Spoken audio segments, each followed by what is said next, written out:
Dans cette vidéo, je vais partager avec vous un secret provenant de Chine sur comment économiser de l'argent. Un ami, qui est millionnaire et originaire de Chine, m'a confié de précieux conseils sur l'économie d'argent.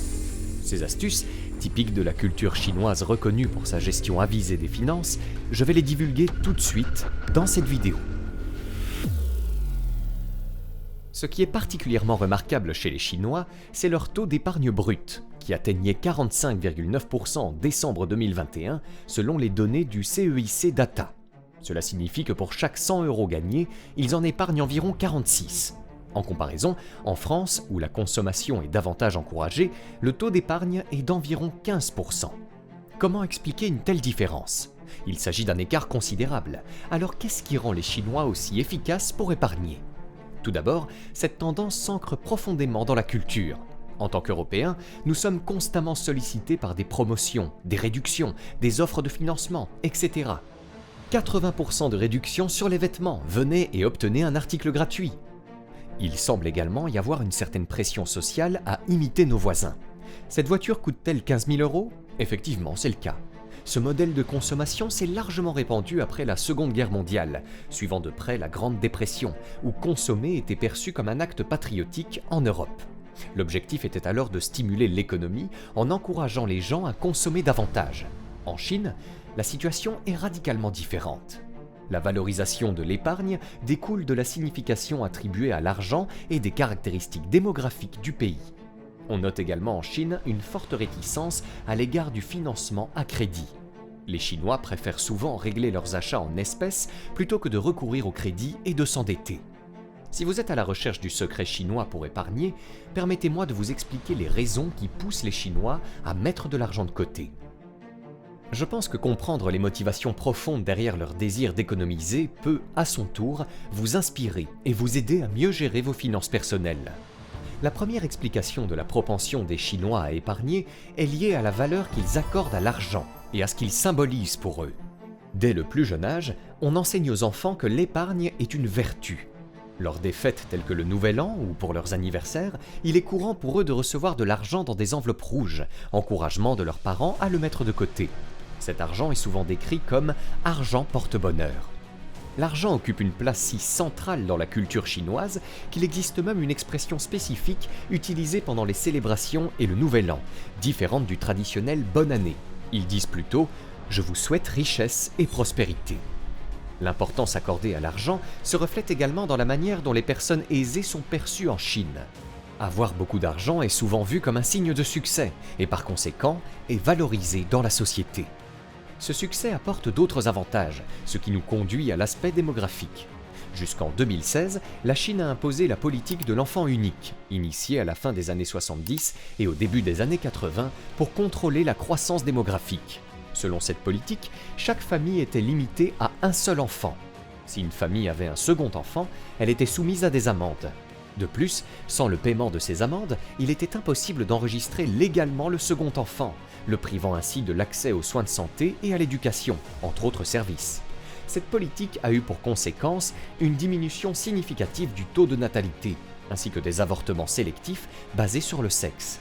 En Chine, la préférence pour les garçons, qui portent le nom de famille et héritent des biens, a conduit à une utilisation accrue de la contraception pour éviter la naissance de filles et favoriser celle des garçons, déséquilibrant le rapport homme-femme avec à certains moments jusqu'à 122 hommes pour 100 femmes. Ce déséquilibre crée une dynamique d'offre et de demande dans les relations homme-femme. Avec un nombre d'hommes supérieur à celui des femmes, la concurrence est plus rude. Pour un homme, être perçu comme réussi, c'est-à-dire financièrement aisé, devient un critère de distinction essentiel. L'impact de la politique de l'enfant unique s'étend également aux aspects financiers familiaux. Avec généralement un seul enfant par famille, les parents se retrouvaient dans une situation où les charges liées à l'éducation et à l'entretien de plusieurs enfants étaient réduites. Cela a permis aux familles d'économiser davantage, engendrant ainsi deux conséquences majeures: une réduction des dépenses familiales et un effort accru des hommes pour accumuler des économies afin de renforcer leur attractivité. Une autre motivation significative pour l'épargne en Chine est l'absence de système d'épargne-retraite comparable à ceux disponibles dans certains autres pays, tels que les plans d'épargne-retraite, PER, ou les plans d'épargne populaire, PEP.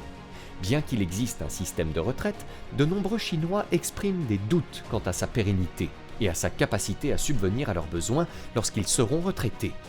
La préoccupation concernant les coûts des soins de santé, de l'éducation et de la préparation financière pour la retraite est donc une autre raison majeure pour laquelle l'épargne est si valorisée en Chine. Mais venons-en maintenant au cœur du sujet de cette vidéo, le secret de la capacité exceptionnelle des Chinois à épargner de l'argent. Il ne s'agit pas d'une astuce extraordinaire, mais plutôt d'une approche méthodique. Ils font attention à chaque dépense. Prenons l'exemple de mon ami millionnaire chinois. Il avait une connaissance précise de la destination de chaque centime de son argent. Pour cela, il s'appuyait sur une méthode de budgétisation efficace, similaire au système de budget base zéro utilisé en France et dans les pays occidentaux.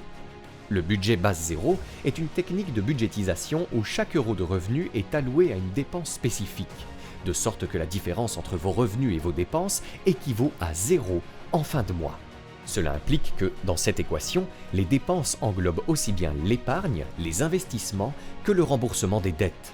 Par exemple, avec un revenu mensuel de 4 000 €, un budget base zéro inclurait des postes pour le loyer, les courses, les nécessités, mais également pour les économies spécifiques. Un fonds d'urgence, un plan d'épargne populaire, un fonds pour un futur véhicule et tout autre objectif d'épargne. L'idée est que, en fin de compte, le solde restant soit de zéro. C'est le principe du budget base zéro. Chaque euro est attribué à une catégorie précise. Ce système peut facilement être mis en place chez soi, mais requiert une honnêteté totale vis-à-vis de ses propres dépenses. Il peut être nécessaire de le pratiquer pendant 3 mois afin d'obtenir une moyenne fiable de vos dépenses variables sur cette période. Il est important de comprendre que cette méthode de budgétisation ne prescrit pas le montant exact à allouer à chaque catégorie. Elle vise plutôt à vous fournir une vision globale de vos dépenses, fixes et variables, pour ensuite vous permettre de les catégoriser et d'attribuer vos fonds en conséquence. Les Chinois mettent en avant 4 principes clés qui favorisent leur capacité à épargner significativement. Le premier principe réside dans leur désintérêt pour les produits de luxe ou les biens symbolisant un statut social élevé. La plupart des Chinois privilégient la discrétion et l'humilité, ce qui les conduit à éviter ce type de dépenses. Le deuxième principe concerne leur approche de la gestion des revenus. Beaucoup choisissent de vivre bien en dessous de leurs moyens. Un exemple marquant est celui de mon ami, qui a grandi dans un milieu modeste à Shanghai, éprouvant parfois des difficultés à s'alimenter. Lorsqu'il le pouvait, il se contentait d'acheter un mantou, sorte de petit pain blanc et basique, très économique. Ces expériences l'ont poussé, une fois adulte et en emploi, à essayer de vivre avec un minimum de ses revenus. Bien sûr, la réalité de ses dépenses dépassait souvent ce minimum, mais l'objectif n'était pas tant de s'enrichir que de ne plus jamais avoir à souffrir de la faim. Cette volonté de minimiser les dépenses et de maximiser l'épargne est un trait marquant que de nombreux Chinois semblent partager. Cela s'avère être une stratégie efficace pour accumuler des richesses, mais il est important de reconnaître que cela peut aussi induire un état d'esprit de rareté vis-à-vis de l'argent. Il est essentiel d'en être conscient et de pouvoir ajuster cette perception au fil du temps, en cultivant une vision plus orientée vers l'abondance au fur et à mesure de l'accroissement de ses revenus. Le troisième principe essentiel que les Chinois appliquent pour économiser considérablement d'argent est la priorisation des besoins sur les envies. Ils nous enseignent qu'il est important de dépenser pour des nécessités, en particulier quand il s'agit de la santé. Ainsi, face au choix entre une chaise de bureau standard et une chaise ergonomique qui pourrait offrir un meilleur confort et soutenir la santé tout au long de la journée, il serait judicieux d'opter pour la chaise ergonomique, la classant ainsi dans la catégorie des besoins essentiels. Cependant, il est crucial de ne pas pousser cette logique à l'extrême. Par exemple, bien que l'habillement soit un besoin, cela ne justifie pas l'achat de vêtements de marque coûteux comme Gucci, sous prétexte qu'ils sont de meilleure qualité. L'objectif est de rester mesuré dans ses achats, de faire des choix réfléchis et d'épargner autant que possible. En ce qui concerne les désirs, il est acceptable de se faire plaisir à condition que l'achat offre un bon rapport qualité-prix. Par exemple, en achetant un portefeuille de luxe à 350 €, assurez-vous qu'il sera utilisé sur le long terme pour justifier son coût. Si ce portefeuille est utilisé pendant 5 ans, son coût quotidien serait inférieur à 20 centimes par jour, ce qui rend l'investissement plus acceptable. L'important est d'être judicieux et économe dans ses décisions d'achat. En dernier lieu, pour ceux qui cherchent à économiser rapidement, le conseil chinois serait de privilégier les repas à la maison plutôt que de manger à l'extérieur. Ce conseil semble universel et transversal à de nombreuses cultures. Il est bien connu que les repas pris à l'extérieur tendent à être plus coûteux que ceux préparés à la maison.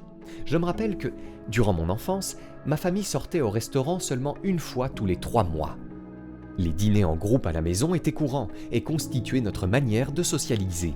Les sorties au restaurant étaient réservées aux occasions spéciales, soulignant ainsi l'importance de préférer les repas maison pour réaliser des économies substantielles. À présent, si vous souhaitez découvrir comment gagner votre vie sur Internet sans réseaux sociaux et sans compétences, cliquez maintenant sur la vidéo qui apparaît à l'écran. Je vous dévoile une méthode unique qui peut radicalement transformer votre quotidien. Cette vidéo est votre premier pas vers votre liberté financière.